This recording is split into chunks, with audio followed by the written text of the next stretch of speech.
A millionaire receives the devastating news that his 5-year-old son, who has been in a coma for 2 years, is showing decreased brain activity, and the doctors say there's nothing more they can do.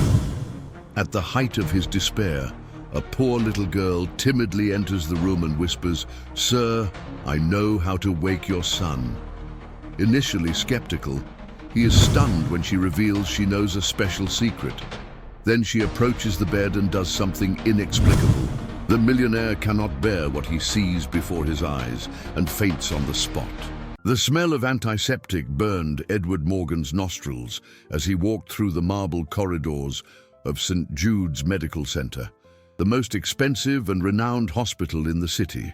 His Italian shoes echoed against the impeccable floor, each step a declaration of power that failed to mask the anguish that had been eating at his chest for 2 long years.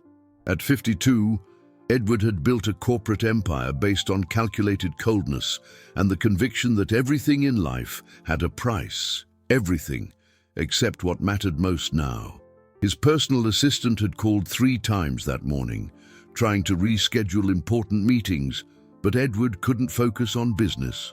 Not when Dr. Henry Wallace had requested an urgent conversation about the state of Michael, his 5-year-old son, who had been in a coma since the terrible accident that had changed their lives forever.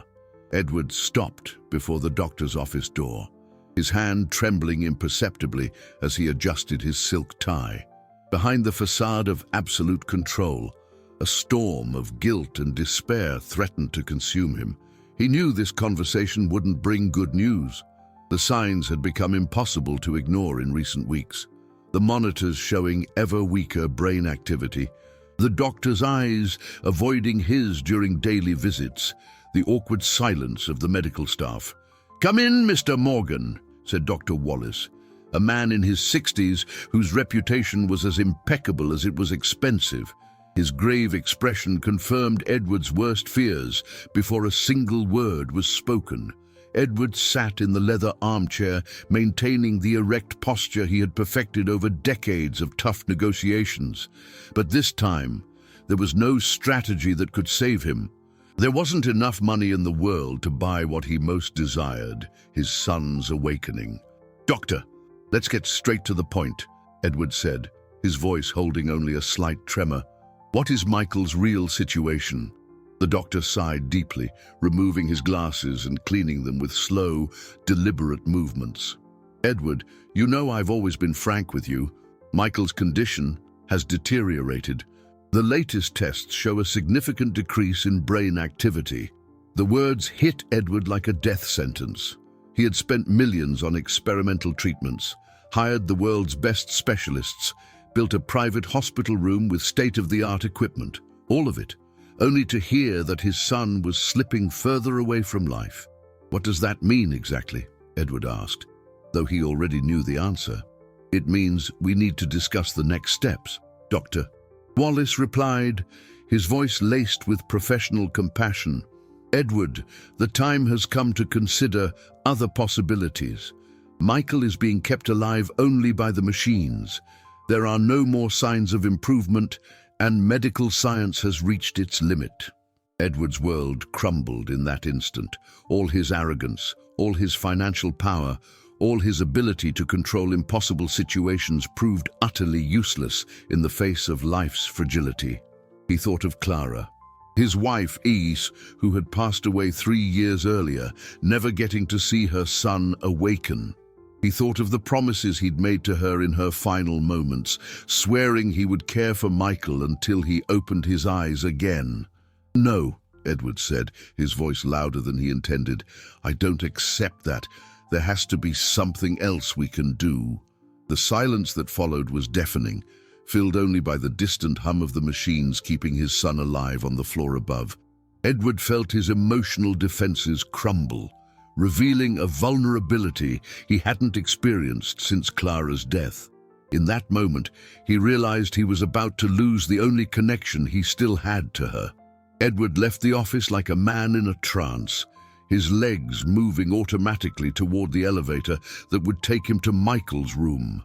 The 10th floor hallway seemed longer than ever, and each step echoed like a countdown to a decision he wasn't prepared to make. Dr. Wallace's words reverberated in his mind. Discuss the next steps was a cruel euphemism for the unthinkable. Upon entering the private room, Edward was enveloped by the familiar, suffocating atmosphere he knew so well. The rhythmic beeping of the machines keeping Michael alive created a mechanical symphony that had become the soundtrack to his existence. The boy lay motionless in the state-of-the-art hospital bed, his brown hair contrasting with the pallor of skin that hadn't seen the sun in 2 years. Edward approached the bed and held his son's small hand, searching for any sign of recognition that never came. "Michael, Daddy's here," he whispered, his voice breaking despite all his efforts to maintain control. "I'm not giving up on you. Ever." The nurse on duty, an experienced woman named Dolores, watched from the doorway with a look of compassion that Edward had learned to hate. It was the same look everyone gave him, pity mixed with relief that they weren't in his situation. He dismissed her with a curt gesture, preferring the solitude with his son. It was then that he heard small, hesitant footsteps in the hallway. Edward turned, annoyed by the interruption, expecting to see another member of the medical staff. Instead, he found himself facing a girl of about 7, wearing a simple, faded dress, her black hair in messy braids. Her large, dark eyes surveyed the room with a childlike curiosity that seemed completely out of place in the sterile environment. "Who are you?" Edward demanded, his voice laced with impatience. "Children aren't allowed here. Where are your parents?" The girl showed no intimidation at his authoritarian tone. Instead, she took a few cautious steps into the room, her eyes fixed on Michael. "My mom works here," she said in a soft but determined voice. "She cleans the rooms at night." A wave of irritation washed over Edward. The most expensive hospital in the city, allowing staff members' children to roam freely in the corridors. This was unacceptable. "That doesn't give you the right to enter private rooms," he scolded. "Get out immediately before I call security." But the girl didn't move. Instead, she tilted her head slightly, studying Edward's face with an intensity that was unsettling for someone so young. "You're Michael's daddy," she said, not as a question, but as a statement. Edward's surprise was evident. How did a strange child know his son's name? "How do you—" "I know how to wake up your son," the girl interrupted, her words landing in the room like a silent bomb. Edward felt the world stop around him. The sound of the machines seemed to grow louder, and the room's cold air conditioning couldn't stop the sweat from forming on his forehead. "What did you say?" the girl repeated, each word pronounced with an unnerving certainty. "I know how to wake up your son." For a moment, Edward was completely speechless. Part of him wanted to laugh at the absurdity of the situation. A poor child claiming she could do what the world's best doctors could not. Another part, the part drowning in despair, clung to those words like a shipwrecked man to a piece of driftwood. "That's ridiculous," he finally said, his voice betraying more uncertainty than conviction. "You're just a child. You don't know what you're talking about." The girl took a few more steps toward the bed, completely ignoring Edward's hostility. Her eyes never left Michael's face, as if she could see something that eluded everyone else. The girl stood motionless beside Michael's bed, her small but piercing eyes fixed on the sleeping boy's face. Edward watched her every move, torn between irritation at the intrusion and a growing curiosity he couldn't explain. There was something about the child's posture, a strange serenity for one so young, that unnerved him. "How do you know my son's name?" Edward asked, crossing his arms in a defensive stance. "And what did you mean by, 'wake him up'?" The girl turned slowly to face him, and Edward was struck by the maturity he saw in those dark eyes. "I knew Clara," she said simply, as if commenting on the weather. The name hit Edward like a punch to the gut. No one in the hospital dared mention Clara in his presence. The medical staff had received clear instructions not to touch on the subject of his deceased wife, and Edward had made sure everyone knew it was forbidden territory. Yet here was a 7-year-old child, speaking his wife's name with a familiarity that left him breathless. "You didn't know my wife," Edward said, his voice coming out harsher than he intended. "That's impossible. Clara never... She didn't mix with..." He stopped abruptly, realizing he was about to voice a prejudice that even in his emotionally fragile state, he recognized as inappropriate. The girl, however, seemed to perfectly understand what he hadn't said. "With people like me," she completed, showing no hurt or anger. "Clara didn't think like that. She taught me a special song." Edward felt his legs weaken. Clara had been an upper-class woman, educated in the best schools, accustomed to the most refined social circles. The idea of her associating with a working-class child seemed utterly absurd. Yet, there was something in the certainty with which the girl spoke that planted a seed of doubt in his mind. "What song?" he asked, almost in a whisper. The girl smiled for the first time since entering the room, a smile that lit up her face and somehow made the oppressive environment feel lighter. The song she used to sing for Michael when he was still in her tummy. The secret song that only the two of them knew. Edward's world began to spin. That information was impossible. The melody Clara hummed during her pregnancy was an intimate thing between them, something she had instinctively created during sleepless nights, stroking her belly and whispering words of love to the baby who had not yet been born. They had never shared that song with anyone. "You're lying," Edward said, but his voice spoke of desperation, not conviction. "That's impossible. Clara would never..." She sang it like this. The girl interrupted and began to hum a soft, sweet melody. Edward felt the floor disappear from under him. Every note, every inflection, every pause in the tune was exactly as Clara used to sing it. It was as if his wife were there in the room again, filling the space with her angelic voice.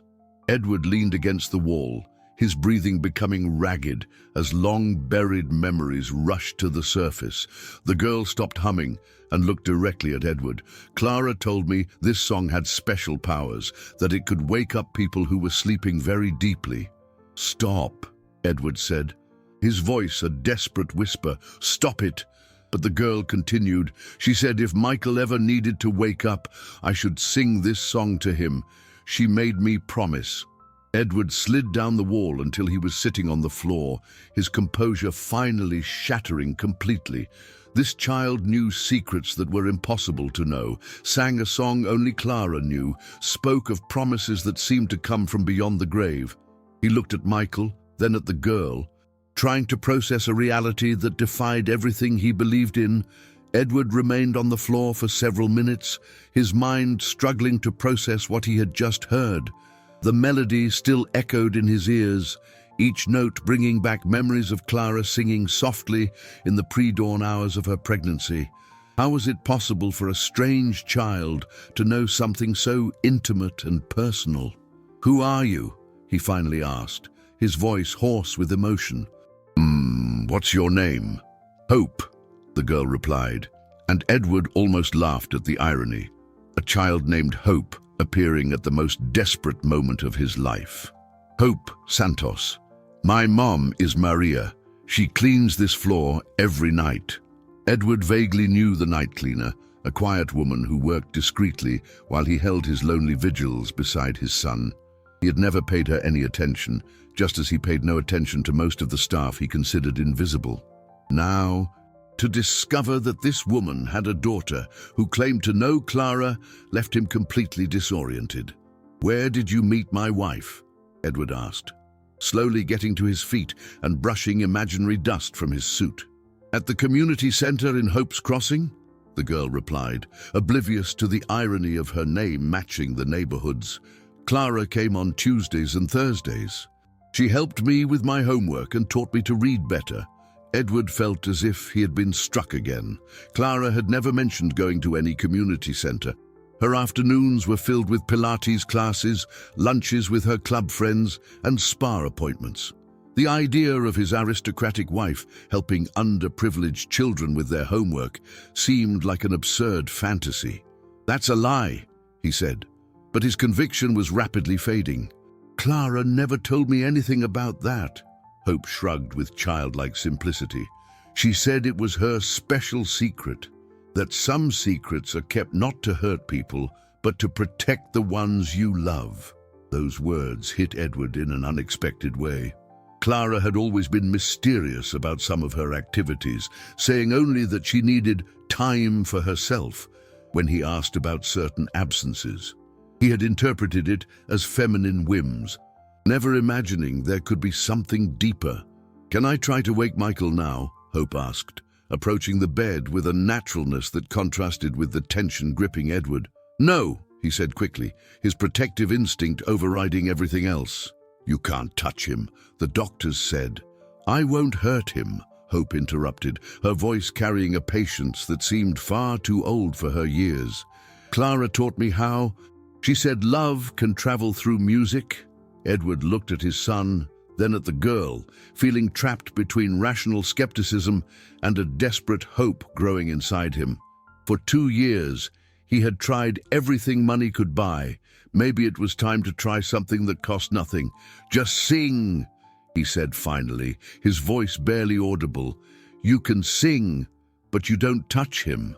Hope nodded and positioned herself beside the bed. She closed her eyes for a moment, as if concentrating, then began to sing the melody Clara had created again. Her childish voice filled the room with a sweetness Edward hadn't felt in years. As he listened, Edward kept his eyes fixed on Michael's heart monitor. For 2 years, that green line had remained monotonously regular, showing only the mechanical beats of a heart that kept working without the spirit's presence. But now, as Hope's voice filled the air, Edward noticed something different. Michael's heart rate was accelerating slightly. It was subtle, almost imperceptible, but definitely there. Edward leaned forward, not believing what he was seeing. Then, impossible to ignore, one of Michael's small fingers twitched. Edward blinked several times, convinced he was hallucinating. Michael's little finger had moved, he was sure of it. But now, watching intently, everything seemed to have returned to normal. The heart monitor showed a slightly elevated rhythm, but still within the parameters Edward had learned to recognize as stable over the past 2 years. "Did you see that?" he whispered to Hope, who had stopped singing and was watching Michael with an expression of deep concentration. "He's trying to wake up," she said, with the same simple certainty she had used for all her impossible statements. "But he's scared. He doesn't know if it's safe to come back." A shiver ran down Edward's spine. The way the girl spoke about Michael's state was disturbingly specific, as if she could truly perceive things that escaped medical comprehension. For 2 years, Edward had heard dozens of technical explanations about comas, brain activity, and recovery possibilities, but none had sounded as convincing as the simple words of this 7-year-old. "How do you know that?" he asked, his voice filled with a mixture of hope and fear. "Clara told me," Hope replied, as if that explained everything. "She said that when people sleep for a long time after getting hurt, sometimes they get scared to wake up because they think it'll hurt again." Those words struck Edward like a revelation. In the 2 years since the accident, he had focused exclusively on the medical aspects of Michael's condition: brain damage, neurological activity, chances of physical recovery. He had never considered that there might be an emotional aspect, that his son might, in some way, be choosing to remain asleep. Suddenly, the room felt suffocating. The reality of what he had just witnessed, the twitch of a finger, the change in heart rate, the girl's impossible familiarity with his family's intimate secrets, all converged into a wave of emotion that Edward could no longer contain. His legs gave out and he collapsed, fainting beside his son's bed. When Edward regained consciousness, he found himself lying on the room's sofa, with Dr. Wallace checking his blood pressure and Hope sitting quietly in a nearby chair, watching everything with concerned eyes. "Edward, are you all right?" the doctor asked, his professional voice masking genuine concern. "The nurse called me when she found you passed out." Edward tried to sit up, his head still spinning slightly. "Michael, he moved. His finger moved when she was singing." Dr. Wallace exchanged a look with Nurse Dolores, who had returned to the room. Edward recognized that expression. It was the look they reserved for family members who were losing their minds due to prolonged stress.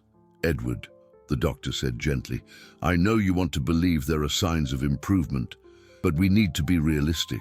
Involuntary muscle spasms are common in comatose patients." "They don't mean—" "It wasn't a spasm," Edward interrupted, his voice gaining strength as indignation grew. "I saw it. His heart rate changed too. Check the monitors." Dr. Wallace sighed and consulted the charts the nurse handed him. Edward saw a frown of confusion form on his forehead as he examined the data. There was indeed a slight alteration in his heart rate about 15 minutes ago, the doctor admitted, but that could have several explanations. Changes in room temperature, adjustments in medication, or the music, Hope said softly, speaking for the first time since Edward had fainted. All eyes turned to her.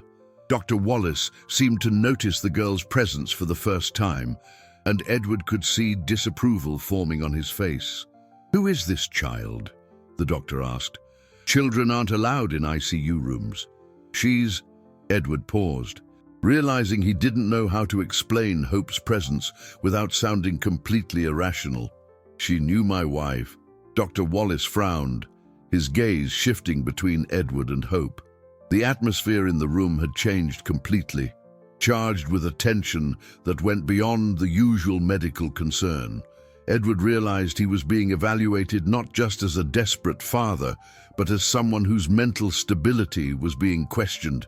"Edward, I understand your desperation," the doctor said, choosing his words carefully, "but allowing unknown children access to Michael is not appropriate.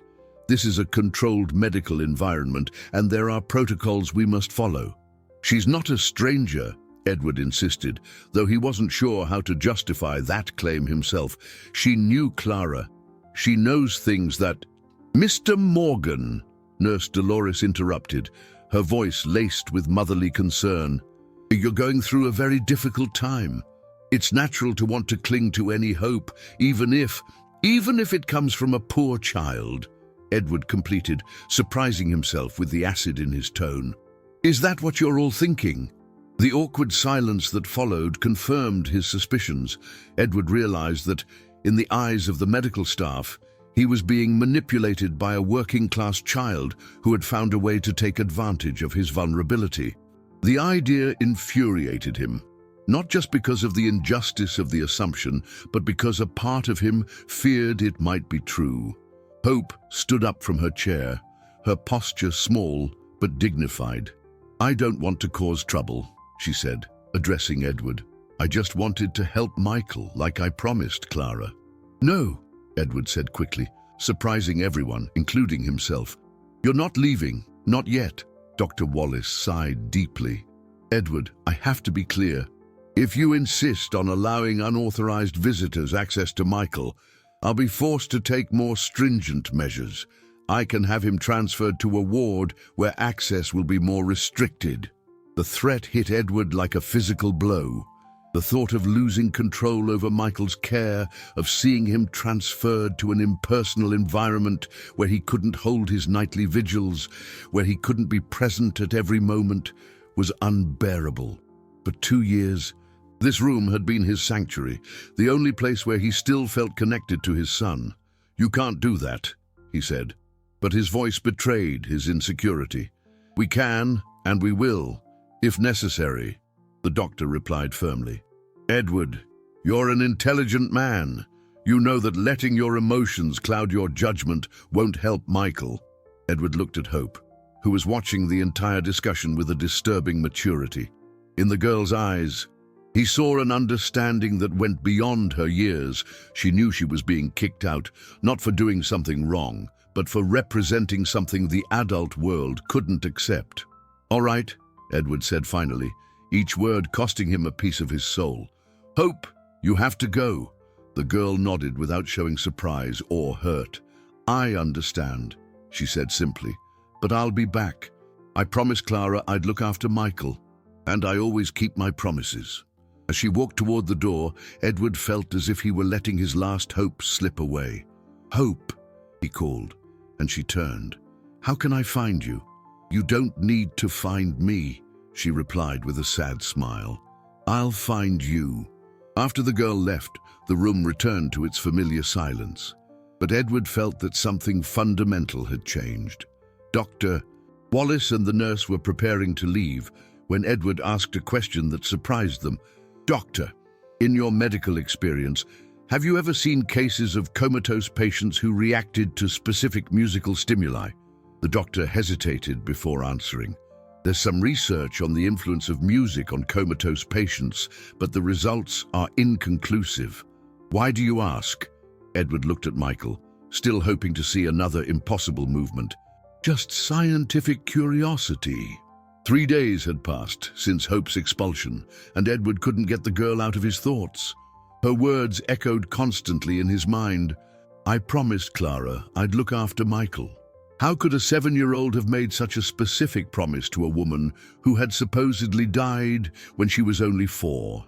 Determined to find answers, Edward made a decision that would have been unthinkable a week earlier.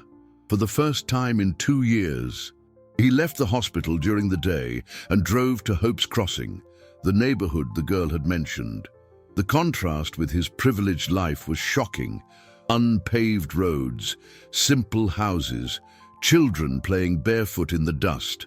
The community center was a modest but well-kept building with colorful walls and children's drawings decorating the facade. Edward hesitated before entering, feeling completely out of place in his $3,000 Italian suit. The center's coordinator, a middle-aged woman named Gloria, greeted him with poorly disguised surprise. When Edward mentioned Clara's name, her expression changed completely. "Clara Morgan?" Gloria asked, her eyes filling with tears. "Oh, how we miss her. She was one of our most dedicated volunteers." Edward's world stopped. "Volunteer?" "Yes. She came here twice a week for almost 3 years. She helped the kids with homework, organized activities, brought in so many donations." Gloria paused, noticing the look of shock on Edward's face. "You didn't know?" Edward sat down heavily in a plastic chair, his mind struggling to process the information. Clara, his aristocratic wife, had spent 3 years volunteering at a community center in a poor neighborhood, and he had never known a thing. "She asked us not to mention it to anyone," Gloria continued gently. "She said she wanted to keep it as her own special thing. But she always spoke of her husband and son with so much love." "And hope?" Edward asked, his voice hoarse. Gloria's face lit up. "Oh, little Hope was Clara's special project. The girl had been through some very tough times, and Clara took her under her wing like she was family. She always said Hope had a special gift for comforting sad people." Edward spent the next 2 hours listening to stories about a Clara he had never known. A woman who organized fundraising drives, who knew every child's name, who sang to soothe the little ones when they got hurt playing. It was like discovering he had been married to a stranger. When he finally left the community center, Edward drove straight to his company's office, Morgan Enterprises. He needed answers about another matter that plagued him: the exact circumstances of the accident that had put Michael in a coma. His executive assistant, Marcus, was surprised to see him. Edward had rarely appeared at the office since the accident, delegating most decisions to his trusted team. "Marcus, I need to see all the reports on the Park Avenue construction accident. Everything. Leave nothing out." 2 hours later, Edward was surrounded by stacks of documents, technical assessments, and safety reports. As he read, a horrifying truth began to form. The accident that had injured Michael wasn't a tragic fluke. It was the result of systemic negligence. The construction company had cut costs by using substandard materials for the scaffolding. Safety inspections had been falsified. The responsible engineers had warned of the risks, but their reports were ignored in favor of tighter deadlines and higher profit margins. Edward found his own signature on documents approving the cost-cutting measures. His obsession with profit, his relentless pressure for faster, cheaper results, had created the conditions that endangered his own son. But the most devastating discovery came at the end. A report dated 1 week before the accident, signed by Clara. She had uncovered the negligence and was gathering evidence to expose the truth. Her visits to the community center weren't just charity. Many of the families affected by his company's negligence sought help there. Clara had died, knowing her husband was responsible for the suffering of dozens of families, and she was preparing to confront him. Edward remained in his office late into the night, surrounded by the documents that revealed the truth he had spent 2 years avoiding. Every page was an indictment, every report a condemnation of his business choices that prioritized profit over safety. The weight of his guilt was crushing. He was not just a victim of circumstance, but the architect of his own tragedy. His hands trembled as he leafed through Clara's personal notes, discovered in a folder she had hidden at home. Her delicate handwriting documented conversations with families destroyed by the negligence of Morgan Enterprises. Names, faces, stories of pain his wife had carried alone, trying to find a way to bring justice without destroying her husband. Spoke with the Santos family today? One entry read, "Dear little Hope lost her father when the scaffolding collapsed at the Elm Street project. She's only 4, but her eyes carry an ancient sadness. I promised I would look after her, that I would find a way to help all these families." Edward felt bile rise in his throat. Santos, Hope's last name. The girl who claimed she could wake Michael was the daughter of a man killed by his negligence. The cruel irony of the situation hit him like a hammer. The child, whose father he had indirectly killed, was trying to save his son. He rushed to the executive washroom and vomited violently, his body physically rejecting the weight of the revelation. When he finally managed to control himself, he looked in the mirror and saw a stranger, a man whose success was built on a foundation of others' tragedy. Back at the hospital, Edward found Michael's room cloaked in the familiar nightly gloom. He approached the bed and held his son's hand, feeling the weight of all his discoveries. "Michael," he whispered, "Daddy did terrible things, things that hurt a lot of people, including you." His voice broke. "I didn't know, or maybe I didn't want to know. My greed, my hurry, it all caused so much pain." For 2 years, Edward had seen himself as a victim of cruel fate. Now he understood he was both victim and perpetrator, caught in a cycle of consequences he himself had created. Clara had discovered this and tried to fix it, but she died before she could confront him with the truth.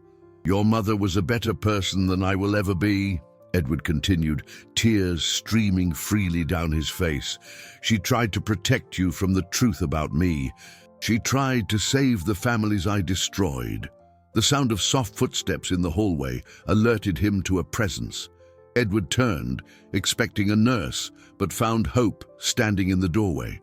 The girl wore the same simple dress from days before, and her large eyes reflected an understanding far beyond her years. "How did you get in?" Edward asked, quickly wiping his tears. "My mom's working," Hope answered simply. "I hear you talking to Michael every night. You talk loud when you're sad."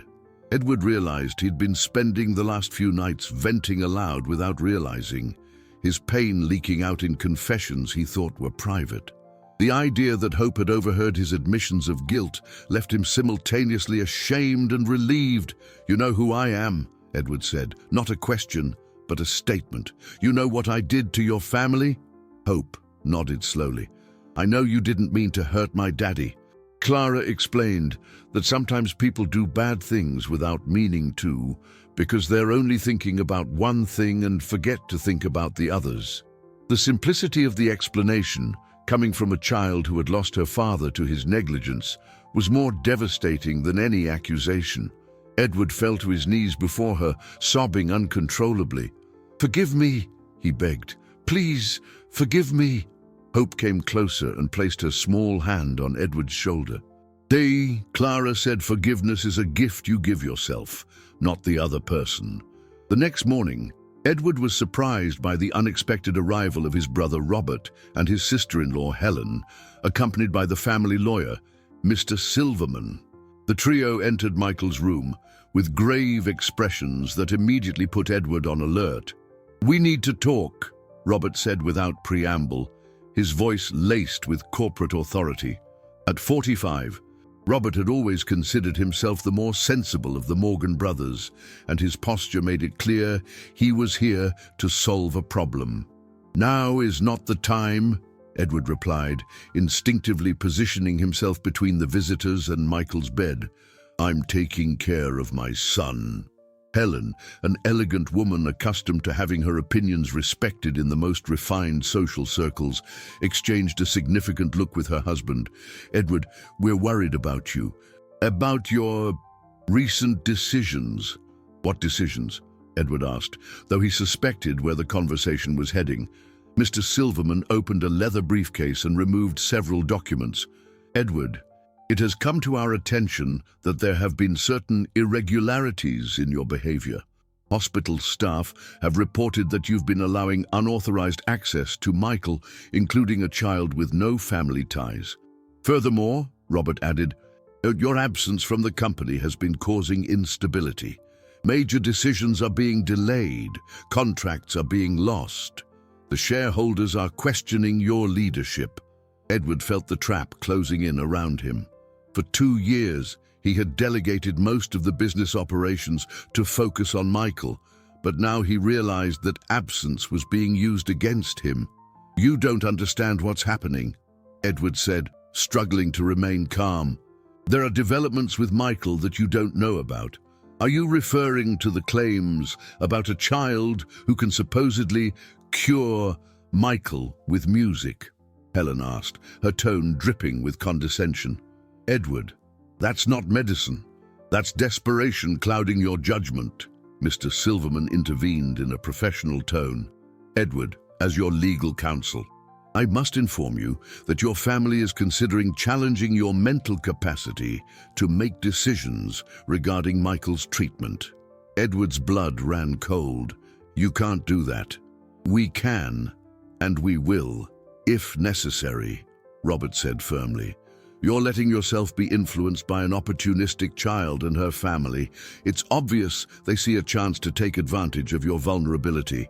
"The girl isn't taking advantage of anything," Edward exploded. "She knew Clara. She knows things about our family that are impossible for her to know." The ensuing silence was filled only by the sound of the machines keeping Michael alive. Edward realized how his words had sounded, exactly like the delusions of a man losing his sanity. Helen approached him with a look of false compassion. "Edward, darling, we understand you want to believe there's hope. We all do. But letting charlatans exploit your grief won't help Michael." "Charlatans?" Edward repeated, feeling his anger swell. "You don't even know the girl." "We know enough," Robert said. "We know she's the night cleaner's daughter, that her family has a history of financial instability, and that she conveniently appeared at the moment you're most vulnerable." Mr. Silverman placed the documents on the table. "Edward, we've prepared a petition to temporarily transfer medical decisions about Michael to Robert. It's for the good of everyone, including Michael." Edward looked at the papers, then at the determined faces of his family. They had come prepared for a legal battle, armed with rational arguments and medical backing. Against that, he had only the word of a 7-year-old child and experiences he couldn't scientifically explain. "You're taking my son from me," Edward said, his voice cracking. "We're protecting Michael from emotional decisions that could harm his recovery," Robert corrected. "Edward, you need help. Therapy, perhaps medication, to cope with the trauma." Edward looked at Michael, then back at the family that had decided he was unfit to care for his own son. For the first time in days, he felt something other than guilt and despair. He felt a burning fury that energized him. "Get out," he said, his voice low but charged with authority. "Get out of my son's room." "Edward," Helen tried, "be reasonable." "Get out," Edward yelled, startling everyone with the force of his outburst. As they retreated, Robert paused at the door. "You have 48 hours to consider our proposal. After that, we're going to court." 2 hours after his family left, Edward received a call that completed his ruin. The voice of the hospital administrator, Dr. Marcia Edwards, was formal and implacable. "Mr. Morgan, I need to inform you that the employee Maria Santos was terminated this morning. There were several complaints about disturbances caused by her daughter on the ICU floor." Edward felt the floor disappear from under him. "Terminated? Why? She's an excellent employee." "Mr. Morgan, I understand your situation, but we cannot allow personal issues to affect the hospital's operations. The safety and well-being of all our patients must be our priority." "My family did this," Edward said, more to himself than to the administrator. "They pressured you." "I cannot comment on external pressures," Dr. Edwards replied diplomatically. "But I can confirm we received several complaints from other patients and families about disruptions caused by the unauthorized presence of a child." After hanging up, Edward rushed through the hospital corridors looking for Maria. He found her in the staff locker room, gathering her personal belongings into a plastic bag. She was a woman in her 40s, graying hair pulled back in a simple bun, tired eyes reflecting years of hard work. "Maria," Edward called, out of breath, "I am so sorry. This is my fault." She looked up, and Edward saw a quiet dignity that made him even more ashamed. "It's not your fault, sir," she said softly. "Hope has always been stubborn. When she decides to help someone, there's no stopping her." "I'll fix this," Edward promised. "I'll talk to the administration. Make sure you're rehired." Maria shook her head sadly. "You know that's not going to happen, Mr. Morgan. People like us are easily replaced. But you have the power to make a real difference." "I have no power at all," Edward replied bitterly. "My own family is trying to take control of my son from me. Then maybe it's time to stop fighting the wrong people," Maria said, closing her bag. "Hope told me what Mrs. Clara said about you, that you have a good heart, but sometimes you forget to use it." Those words echoed in Edward's mind all afternoon. Jobless and without access to the hospital, Maria and Hope could no longer help Michael. Worse, Edward realized that his attempt to protect the girl had ended up hurting the very family that most needed stability. That night, alone in the room with Michael, Edward made a desperate decision. He took out his phone and called Marcus, his executive assistant. "Marcus, I need you to do something urgently. I want you to wire $50,000 to the account of Maria Santos. She's a former hospital employee." "Mr. Morgan, this is highly irregular. I'll need documentation, justification." "Marcus," Edward interrupted, "do it now. That's a direct order." After hanging up, Edward looked at Michael and whispered, "Your father is trying to do the right thing, son. Too late, maybe, but trying nonetheless." That night, during his usual vigil, Edward heard familiar footsteps in the hallway. His heart quickened, expecting to see Hope, but it was Maria who appeared at the door. "But you didn't have to do that," she said, clearly referring to the money transfer. "Yes, I did," Edward replied. "It's the least I can do after getting you fired." Maria entered the room and looked at Michael with a maternal expression.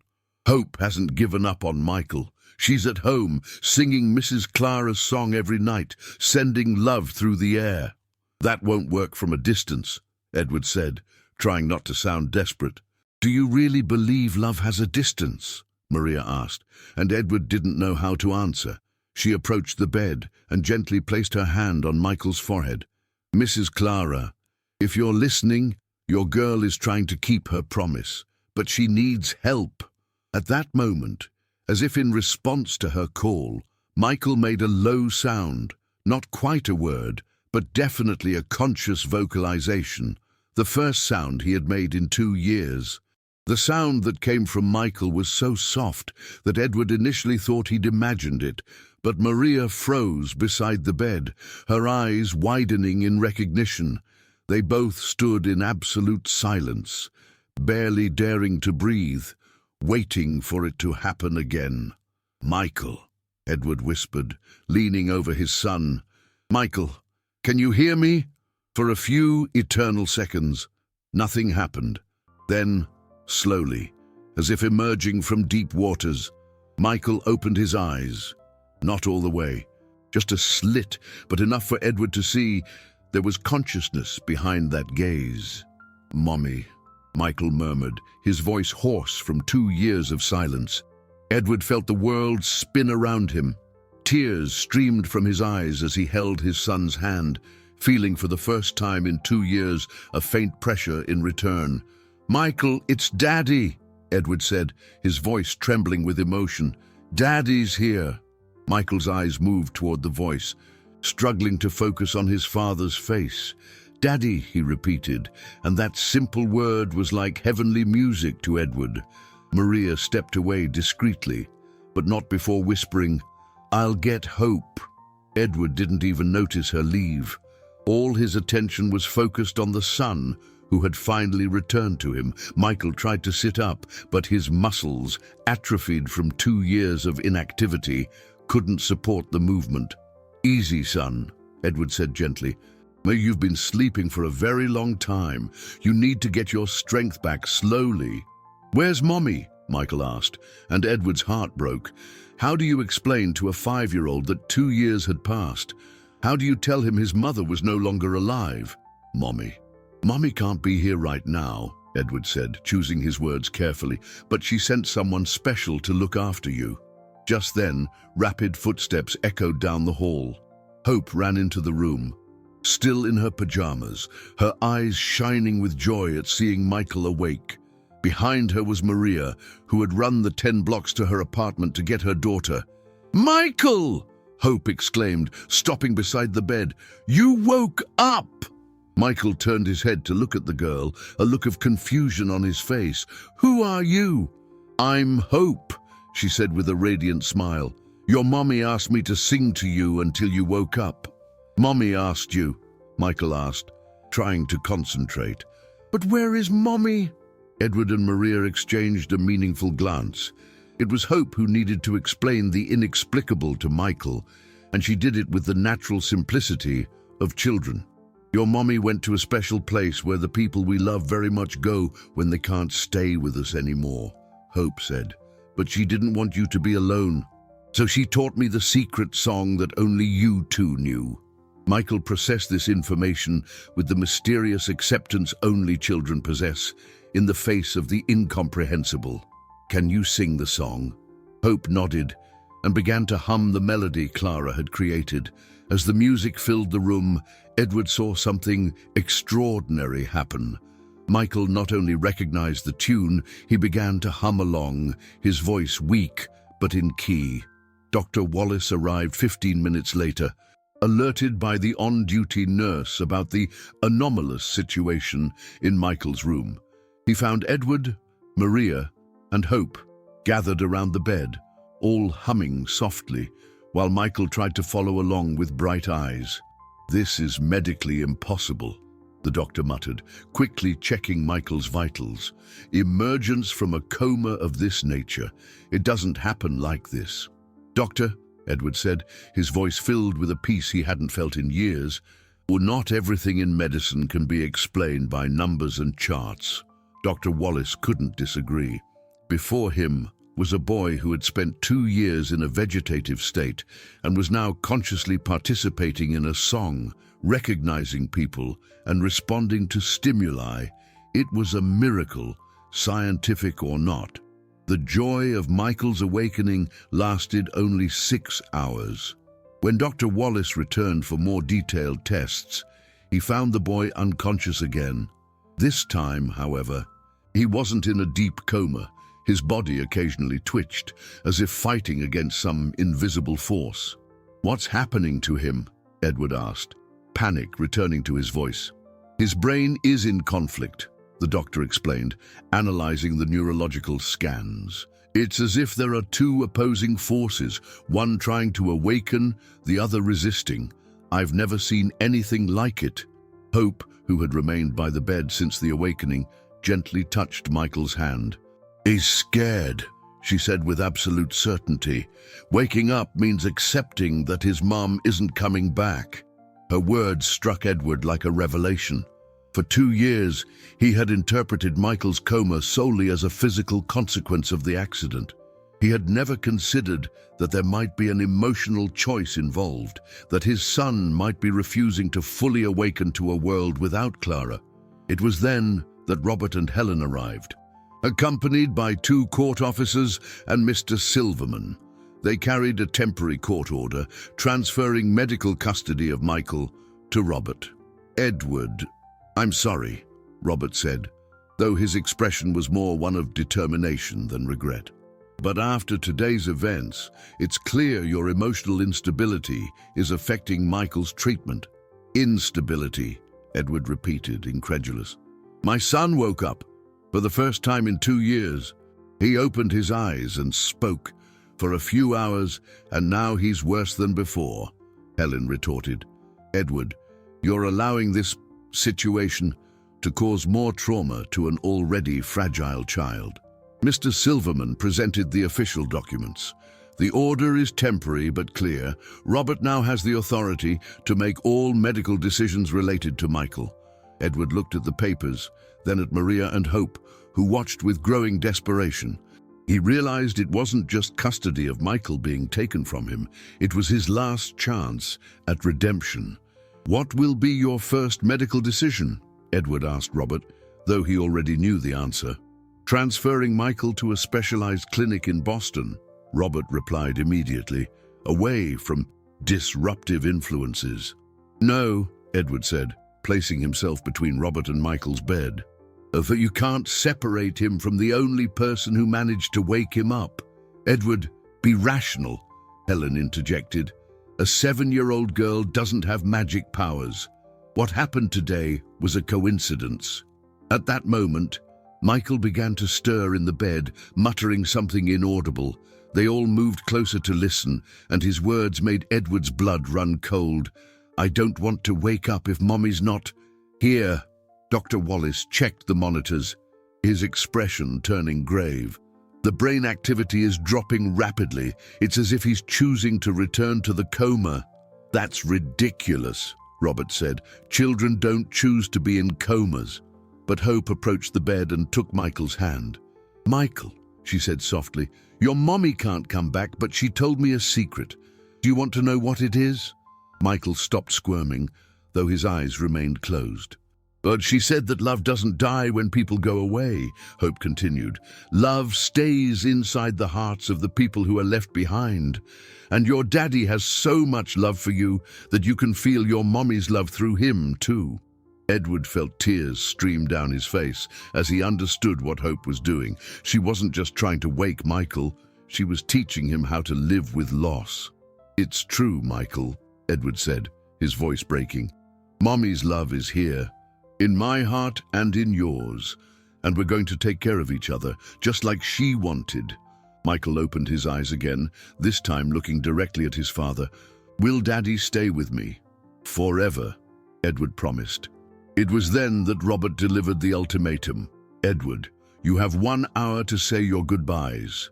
After that, Michael is being transferred. During that crucial hour, Edward made the most important decision of his life. While Robert and Helen waited outside, he called Marcus and gave instructions that would shock everyone. Marcus, call an emergency meeting of the board of directors for this afternoon. I'm resigning as CEO of Morgan Enterprises.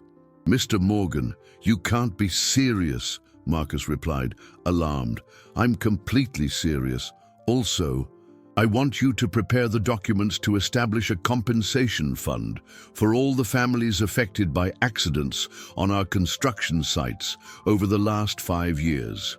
The entire amount will be drawn from my personal shares. Edward hung up before Marcus could protest and turned back to Michael, who was watching everything with eyes more alert than before. Hope remained by the bed, holding the boy's hand, while Maria watched from the door with a look of motherly concern. "And Michael," Edward said, kneeling beside the bed, "Daddy needs to tell you the truth about some things that caused people to get hurt, including you." Michael tilted his head, listening with the seriousness only children can muster for important matters. "Daddy made mistakes at work, mistakes that hurt a lot of families, including Hope's family. Her daddy died because of my mistakes." Michael looked at Hope with new understanding. "Is that why you came to help me? Even though your daddy died because of my daddy?" Hope nodded. "Clara taught me that when someone hurts you by accident, the best revenge is to help. That's how you turn the hurt into love." Edward felt his chest tighten at the girl's simple wisdom. "Michael, Daddy is going to fix everything that can be fixed. He's going to help all the families that were hurt, and he's going to take care of Hope and Maria, because they're family now." "Are they going to live with us?" Michael asked, and Edward saw genuine hope in his eyes. "If they want to," Edward replied, looking at Maria, who had tears in her eyes. At that moment, Robert entered the room with the court officers. "Edward, time's up. Michael needs to be transferred now." Edward stood up and faced his brother. "Robert, I have a proposal. Cancel the transfer, and I'll sign all the papers relinquishing control of the company. You've always wanted to run Morgan Enterprises. Now you can have it." Robert was visibly stunned. "Edward, you're not thinking clearly. The company isn't worth my son's life," Edward interrupted. "And Michael is getting better here with these people. Separating him from Hope right now would be like tearing a lifeline from a drowning man." Dr. Wallace, who had remained silent throughout the argument, finally spoke up.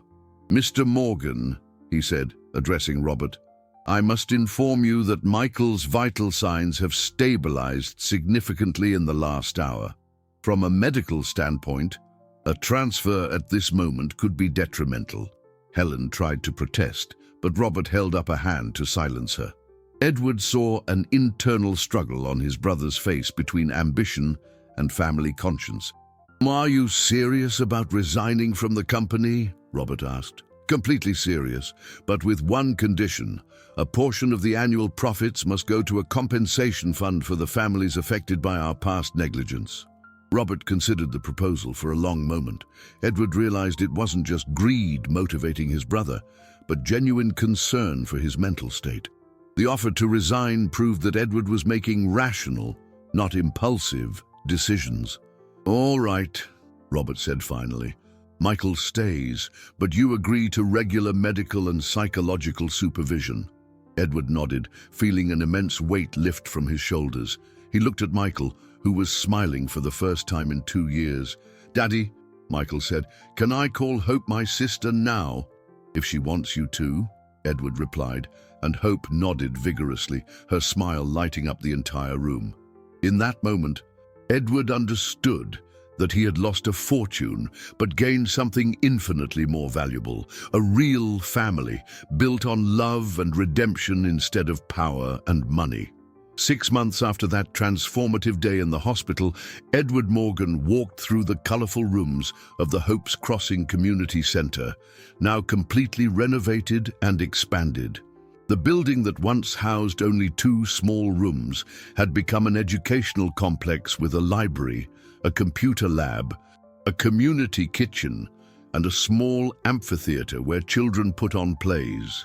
Michael ran through the hallways alongside Hope, his physical recovery nearly complete after months of intensive physical therapy. The 2 children had developed a bond that went far beyond friendship. They were true siblings, united by an experience no adult could fully explain, but which everyone had learned to accept as a miracle of human connection. "Daddy, can I show the new kids how to play Mommy's song?" Michael asked, holding a small guitar adapted for his still recovering hands. "Of course, son," Edward replied, watching with emotion how Michael had found a way to honor Clara's memory through music without being trapped by the pain of her loss. Maria approached, carrying a tray of snacks for the children. In the past few months, she had become much more than a center employee. She was its administrative director and the maternal heart of the entire operation. Edward had discovered she possessed a natural gift for organizing people and resources, turning ideas into practical reality. "The families in the neighborhood are so grateful," she said, watching the children play in the inner courtyard. "A lot of mothers have been able to go back to work knowing their kids are safe here." Edward nodded, feeling a satisfaction he had never experienced during his years as a successful businessman. The compensation fund he had established had provided not only financial settlements, but also real opportunities for rebuilding for dozens of families affected by his former company's negligence. Robert had adapted surprisingly well to leading Morgan Enterprises, implementing new safety standards that became a benchmark in the industry. Ironically, the company was more prosperous than ever, its reputation restored by the transparency and social responsibility Robert had embraced after witnessing his brother's transformation. "Mr. Morgan," a familiar voice called. It was Gloria, the center's original coordinator, now the pedagogical director of the expanded project. "The performance is about to start." Edward made his way to the amphitheater, where about 50 children were preparing to present a play they had created themselves about friendship and forgiveness. Michael and Hope stood at the center of the small stage, he with his guitar and she holding a microphone. "This song," Hope announced to the audience of parents, volunteers, and children, "was taught to us by a very special woman who believed that love can travel through music." Michael began to play the simple chords of the melody Clara had created during her pregnancy. Hope began to sing, her voice now more mature, but retaining the sweetness that had awakened Michael months before. One by one, other children joined the chorus, turning that intimate lullaby into an anthem of community hope. Edward felt tears of gratitude stream down his face. In the audience, he identified several families who had been helped by the compensation fund, people who had every reason to hate him but had chosen forgiveness and collaboration instead. After the performance, while helping to organize the chairs, Edward was approached by a man he recognized as Joseph Santos, the widower of one of the victims of his company's accidents. "Mr. Morgan," Joseph said, extending his hand, "I wanted to thank you, not just for the money, but for giving my family the chance to turn our pain into something positive." Edward shook the offered hand, feeling the symbolic weight of the gesture. "Joseph, I'm the one who should be thanking you. You all taught me that true wealth isn't in what we accumulate, but in what we share." As the sun set over Hope's Crossing, Edward watched Michael and Hope playing in the courtyard with other children, their laughter echoing off the center's colorful walls. Clara would be proud, he thought. His wife had planted seeds of kindness that had blossomed far beyond what she could have ever imagined. The arrogant millionaire had died in that hospital 6 months ago. In his place, a man was born who understood that sometimes you have to lose everything you think defines you to discover who you truly are.